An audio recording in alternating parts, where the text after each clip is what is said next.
Hai semuanya, ketemu lagi bareng Mihu di sini. Oh ya, kali ini Mihu akan membawakan alur cerita Donghua yang berjudul Battle Through the Heaven. Mihu mengingatkan sekali lagi ya bahwa konten ini full spoiler. Tanpa lama-lama lagi, yuk langsung aja kita masuk ke isi ceritanya.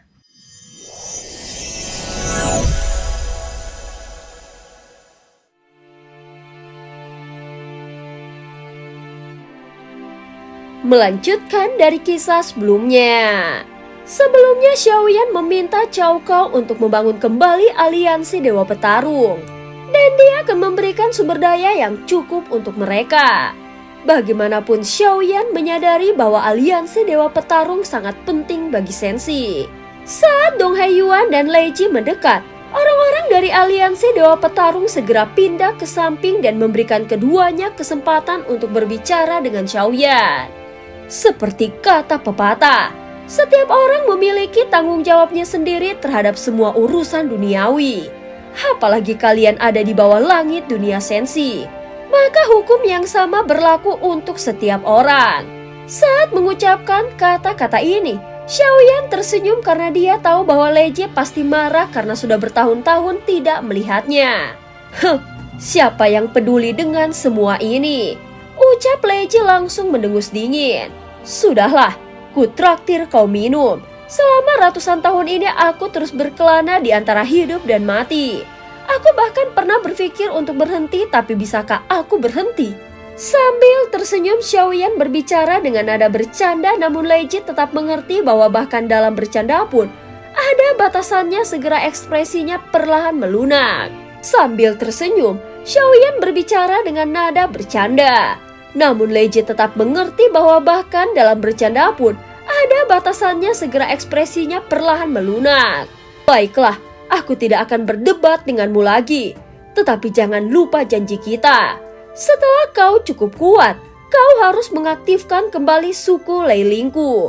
Ucap Lei Ji dengan nada yang tegas. Xiaoyan tentu saja mengingat janji itu. Dia bukanlah orang yang melupakan budi baik orang lain. Jika suatu hari dia benar-benar memiliki kekuatan yang cukup, dia pasti akan memenuhi harapan mereka. Selama Xiaoyan masih belum cukup kuat untuk melakukannya, bantuan dari Lei Ji selalu diingatnya di dalam hati. Dalam perjalanannya ini, pertumbuhannya didorong oleh banyak tangan yang menopangnya. Dan karena itulah dia bisa sampai sejauh ini. Lei Ji, aku tidak akan melupakan tujuan awal. Setelah semua ini selesai, aku akan kembali ke alam dewa kuno dan pasti akan menemanimu minum sampai puas.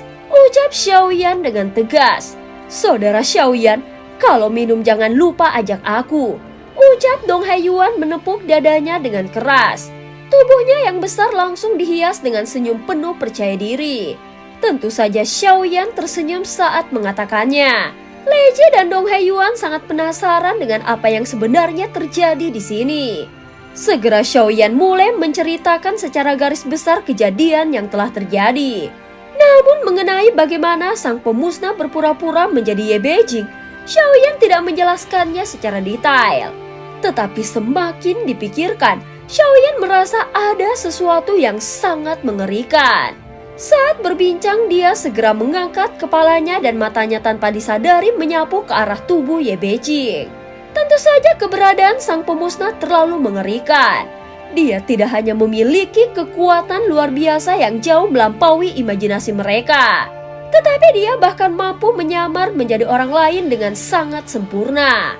Tak bisa disangkal sang pemusnah sangat cerdas. Dia pasti tahu bahwa Xiaoyan tidak terlalu mengenal Ye Beijing. Oleh karena itu, saat mendekati Xiaoyan, dia hanya perlu meniru sedikit saja perilaku Ye Beijing. Dan Xiaoyan akan sulit membedakannya. Sepanjang perjalanan, Xiaoyan terbukti sama sekali tidak menyadari keberadaan ini. Semakin dia memikirkannya, semuanya terasa semakin tidak masuk akal.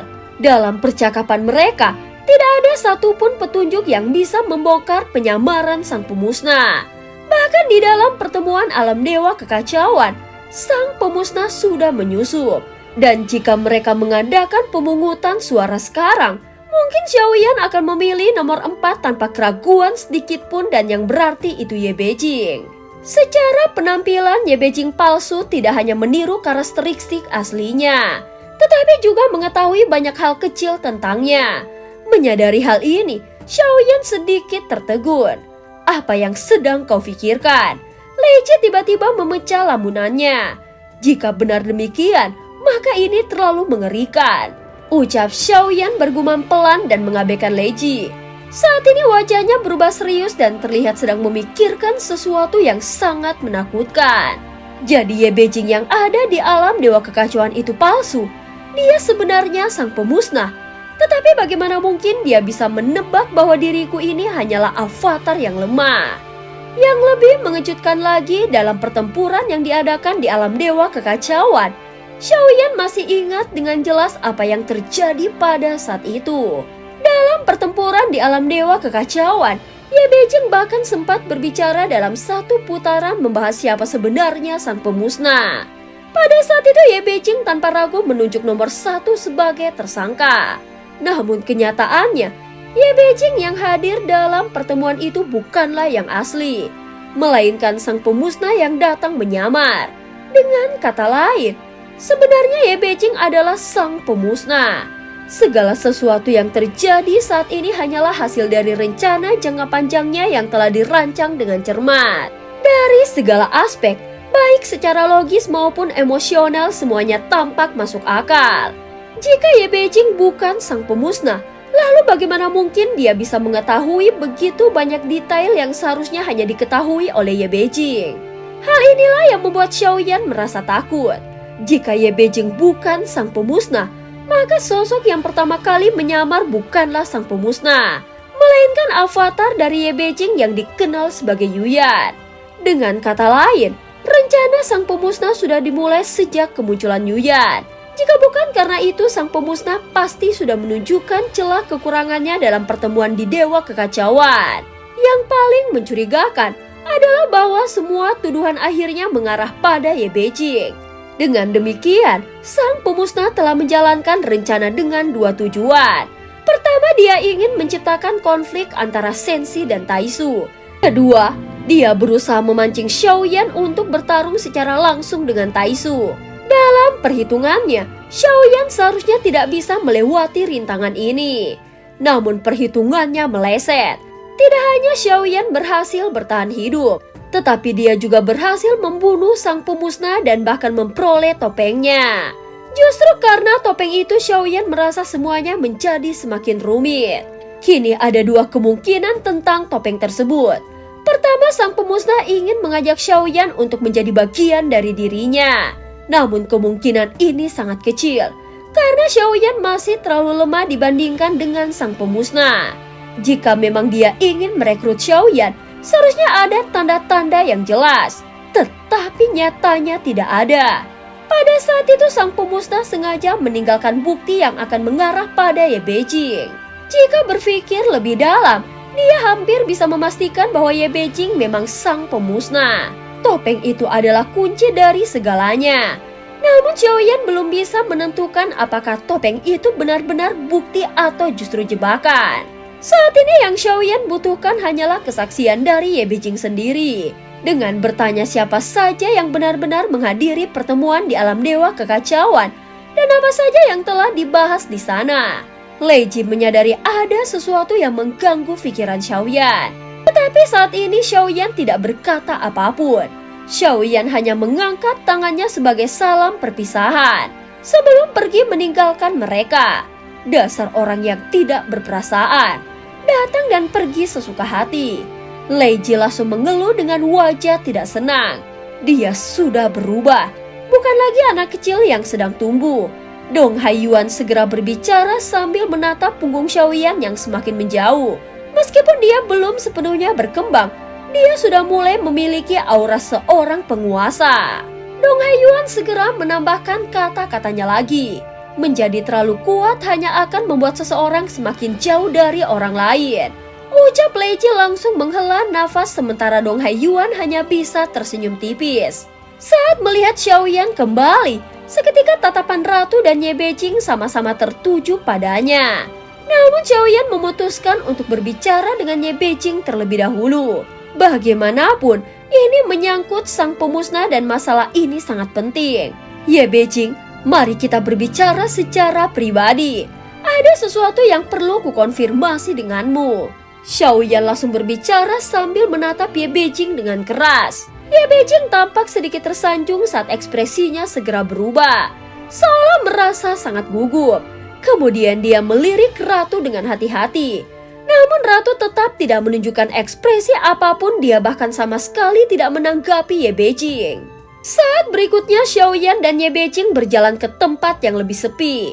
Dengan kekuatan jiwanya, Xiaoyan menciptakan penghalang agar percakapan mereka tetap menjadi rahasia. Ini pertama kalinya kita bertemu di sini, bukan? Xiaoyan langsung mengajukan pertanyaan pertama. Ye Beijing menatapnya dengan ekspresi aneh. Maksudku adalah, kau adalah Ye Beijing yang asli, dan ini adalah pertama kalinya kita bertemu di dalam dunia sensi. Mendengar ini, tatapan Ye Beijing menjadi lebih tegas dan langsung mengangguk. Sebelumnya, aku sudah berusaha mencarimu. Aku bahkan sempat meninggalkan sedikit jejak di tubuhmu. Tetapi jejak itu tiba-tiba menghilang. Lalu aku datang ke sini dengan secepat mungkin. Jika di dunia sensi ini memang pertama kalinya kita bertemu. Sambil berbicara, wajah Ye Beijing memerah sedikit seolah dia merasa malu. Tidak kusangka kau begitu perhatian. Sampai mengingat dengan jelas kapan pertama kali kita bertemu. Ye Beijing segera berkata lagi dengan suara yang tiba-tiba terdengar manja. Mendengar ini, Xiaoyan langsung tertegun. Orang ini benar-benar tidak tahu malu. Setelah bergumam di dalam hatinya, Xiaoyan segera kembali terfokus. Tapi ini bukan pertama kalinya aku melihatmu. Xiaoyan berkata dengan suara yang dalam. Kau adalah sang pemusnah. Seketika suasana menjadi tegang sehingga ekspresi Ye Beijing langsung berubah sedikit. Apa? Sang pemusnah? Bagaimana mungkin?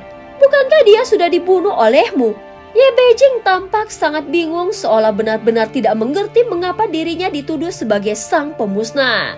Bukankah kau yang membawaku ke sini? Dan dalam percakapan di dalam alam dewa kekacauan sebelumnya kau juga ada di sana bersamaku. Kalau bukan kau, lalu siapa itu? Xiaoyan memperkuat auranya sengaja membuat suasana menjadi tegang. Dia memang ingin menguji reaksi Ye Beijing dengan cara ini. Apa hubungannya denganku? Ucap Ye Beijing menjawab Xiaoyan dengan nada yang serius. Kalau begitu, jelaskan dengan lebih jelas. Namun Xiaoyan masih meresponnya dengan tegas. Apakah ada bukti langsung? Jika seperti yang kau katakan bahwa aku adalah sang pemusnah. Ye Beijing merasa terkejut dan marah. Meskipun dia masih berusaha menjaga ekspresi tenangnya di hadapan Xiaoyan, namun kata-kata itu tetap membuatnya sedikit tersulut emosi. Melihat reaksi Ye Beijing, Xiaoyan sudah mendapatkan jawabannya. Jejak sang pemusnah memang sulit dihadapi dan dia tetap tidak berani memastikan kebenarannya. Jika sang pemusnah memang sulit dihadapi, dan dia tetap tidak berani memastikan kebenarannya. Aku sudah begitu baik kepadamu, tetapi kau malah mencurigaiku. Sebelum Xiaoyan sempat berbicara, mata Ye Beijing memerah dan tiba-tiba menangis keras. Tunggu, jangan menangis dulu. Xiaoyan merasa sedikit bingung dan tidak tahu harus berbuat apa. Melihat Ye Beijing yang tiba-tiba menangis seperti ini, dia mulai ragu apakah kata-katanya sebelumnya terlalu kasar. Bagaimanapun entah itu Ye Beijing ataupun Ratu, keduanya sangat ahli dalam bersandiwara. Apa alasannya kau menuduhku sebagai sang pemusnah? Ye Beijing menangis semakin keras. Melihat reaksi berlebihan Ye Beijing, Xiaoyan hanya bisa memijat pelipisnya dan merasa sedikit tidak berdaya. Bukannya aku meragukanmu, tetapi kecurigaan terhadapmu terlalu besar. Aku akan mengajukan beberapa pertanyaan. Jika kau bisa menjawabnya dengan benar, itu bisa membuktikan bahwa kau bukanlah sang pemusnah. Saat ini Ye Beijing masih sesegukan dan setelah mendengar nada suara Xiaoyan yang sedikit melunak, dia segera berhenti menangis. Dengan mata yang masih berlinang air mata, anak kucing yang merasa teraniaya, dia menatap ke arah Xiaoyan. Pertanyaan pertama, kapan terakhir kali kau menghadiri pertemuan di alam dewa kekacauan? Xiaoyan tidak boleh bersikap lunak, dia harus memastikan segalanya. Apakah saat itu yang menghadiri pertemuan adalah Ye Beijing asli atau sang pemusnah yang telah menyamar sebagai dirinya? Kapan? Bukankah belum lama ini setelah aku tiba di Shenxi aku menghadiri satu pertemuan? Jawab Ye Beijing setelah berpikir sejenak. Sejauh ini tidak ada masalah, sepertinya sang pemusnah tidak bisa menghentikan tubuh asli untuk menghadiri pertemuan di alam dewa kekacauan. Lalu apakah kau ingat apa yang kau katakan dalam pertemuan itu? Xiaoyan terus melanjutkan penyelidikannya. Ye Beijing mencoba mengingat lalu dengan nada keras berkata, saat itu aku mengatakan bahwa aku mencurigai nomor satu sebagai sang pemusnah. Xiaoyan memastikan ekspresi serius Ye Beijing dan diam-diam menyimpulkan bahwa kemungkinan besar dia bukanlah sang pemusnah. Jika semua ini hanyalah sandiwara, maka cara Ye Beijing bereaksi saat berada dalam pertemuan di alam dewa kekacauan dan diusir dari sana tidak mungkin bisa dipalsukan. Jadi hal ini jelas bukan sandiwara. Ye Beijing benar-benar berani berbicara belak-belakan. Dan dia benar-benar membuat tuduhan terhadap nomor satu hanya berdasarkan tebakannya. Xiaoyan segera menarik nafas lega dan berkata lagi, baiklah, untuk sementara kau bukanlah lagi menjadi tersangka. Ucap Xiaoyan, apa maksudmu sementara? Tidak bisakah kau menjelaskan semuanya sejelas-jelasnya? Ye Beijing langsung meraih lengan Xiaoyan dengan ekspresi tak terima. Dari kejauhan, tatapan ratu tak bergeming sedikit pun dan matanya sedikit menyipit saat melihat keduanya saling bersentuhan. Baik, aku akui itu salahku. Kau bukan tersangka lagi. Xiaoyan merasa sedikit tidak berdaya dengan tindakannya. Beijing tampak memahami bagaimana cara menghadapi seorang pria. Dia segera menarik kembali tangannya dan menghapus air matanya. Lagi pula, ini semua memang salah sang pemusnah, dia yang membuat kita terjebak dalam situasi berbahaya seperti ini. Ucap Ye Beijing dengan nada yang lebih tenang. Setelah pertarungan dengan sang pemusnah di sini, apakah kau memiliki orang lain lagi yang kau curigai? Setelah hening sejenak, Ye Beijing bertanya kembali. Ekspresi Xiaoyan tampak sedikit melunak, tetapi dia tetap menggelengkan kepalanya. Jika Ye Beijing nomor satu dan Sukiante sudah dikecualikan, namun masih ada 6 orang lagi. Jadi dari 6 orang itu, siapakah yang benar-benar sang pemusnah? Kemungkinan hanya 1/6. Selain itu, mereka semua berada di dunia yang berbeda, sehingga tidak ada kesempatan untuk saling mengenal lebih. Bahkan jika mereka memiliki kecurigaan, itu masih belum cukup untuk memastikan identitas sang pemusnah. Sulit untuk mendapatkan bukti yang pasti. Jika ingin menangkap sang pemusnah di antara mereka, kita harus memiliki bukti yang konkret. Apakah itu pemiliknya? Xiaoyan berbalik bertanya kepadanya. Mendengar ini, Ye Beijing menyipitkan matanya sedikit dan ekspresinya penuh dengan keraguan saat menatap Xiaoyan. Kau tidak meragukanku kan? Xiaoyan menunjuk dirinya sendiri. Bagaimanapun, tampaknya semua orang yang telah melihat sang pemusnah telah ditutupi berkali-kali.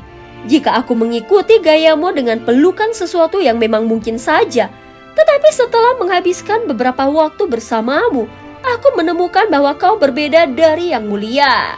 Kau jauh lebih jujur daripada dia. Dan nilai-nilai yang kau anut juga sangat posesif. Dia terlalu politis dan sikapnya juga sangat formal, kata Ye Beijing sambil mengangkat jempolnya ke arah Xiaoyan dengan senyuman yang cerah. Harus diakui, hanya memahami psikologi, Ye Beijing memang punya keahlian tersendiri. Kata-katanya dengan mudah membuat orang merasa nyaman dan rileks. Jadi apa rencanamu sekarang? Xiaoyan tidak terpengaruh oleh pujian itu dan memilih untuk tidak menanggapi. Dia juga tidak ingin terus membahas masalah sang pemusnah tanpa bukti yang kuat. Kau tidak akan mengusirku kan? Ye Beijing memiringkan kepalanya sedikit, matanya yang berkilauan menatap ekspresi penuh harapan. Aku sudah banyak membantumu, kau bukan tipe pria yang tidak tahu berterima kasih bukan? Lagi pula aku tidak akan memakanmu. Dia berkata dengan nada manja seolah ingin menggoda Xiaoyan. Aku belum pernah menjelajahi tempat ini. Bagaimana kalau aku berkeliling sebentar? Xiaoyan terdiam sejak mendengarkan kata-katanya. Jujur saja dia memang agak sulit untuk mengusir Ye Beijing begitu saja. Jika dia bertindak gegabah, bisa jadi Xiaoyan sendiri yang akan dirugikan. Namun masih ada banyak hal yang belum jelas mengenai dunia kuno Dewa Abadi dan Iblis. Selain itu, Xiaoyan juga ingin mengetahui lebih banyak tentang klan Qimi, terutama karena kekuatan menguasai tubuh miliknya berasal dari mereka. Jika Ye Beijing memahami sesuatu tentang klan Qimi, mungkin dia bisa memberikan informasi yang berharga. Baiklah, kau boleh tinggal. Namun satu hal yang perlu kau ingat, aku memang pria yang baik.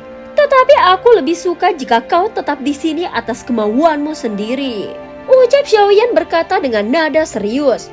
Jadi maksudmu kau ingin aku benar-benar jatuh cinta kepadamu? Ye Beijing tersenyum sambil memotong ucapan dari Xiaoyan. Saat ini Xiaoyan hanya bisa mengangguk sedikit, seolah tidak ingin memperpanjang pembahasannya. Memang benar selama di dunia kuno Dewa Abadi dan Iblis, Ye Beijing telah banyak membantunya melalui avatar dari Yuyan. Dari segi hubungan dan perasaan, Ye Beijing bisa dianggap sebagai tamu di dunia sensi. Terlebih lagi, Ye Beijing memiliki kekuatan yang luar biasa. Jika kita bisa menjadi teman, itu jelas akan menguntungkan Xiaoyan. Dalam hal pengaruh dan kekuatan, keberadaan Ye Beijing sendiri jauh lebih kaya dibandingkan dengan 50.000 pasukan keabadian para dewa dari dunia kuno Dewa Abadi dan Iblis. Tanpa banyak berkata-kata, Xiaoyan segera berbalik dan pergi menuju ratu. Ye Beijing yang cukup paham situasi tidak mengikutinya dan memilih untuk berjalan-jalan sendirian. 50.000 pasukan keabadian para dewa yang melihat Ye Beijing langsung menundukkan kepalanya. Bagi yang mulia, status Ye Beijing setara dengan orang yang mulia sensi. Bagaimanapun, di mata keabadian para dewa dari dunia kuno Dewa Abadi dan Iblis, Ye Beijing adalah sosok yang berada di puncak dunia dan hampir seperti dewa yang mereka kagumi. Ye Beijing melambaikan tangannya sambil menyapa mereka dengan santai. Dalam sekejap, 50.000 pasukan keabadian para dewa langsung menundukkan kepala dengan hormat dan berbondong-bondong mendekatinya. Melihat pemandangan ini, Xiaoyan hanya bisa tersenyum pahit. Kepribadian Ye Beijing memang terlalu bebas dan penuh pesona, sampai-sampai sulit bagi siapapun untuk benar-benar membencinya. Dan cerita pun berakhir. Terima kasih udah dengerin Mihu dari awal sampai akhir ya. Please like, comment, and subscribe. Sampai jumpa.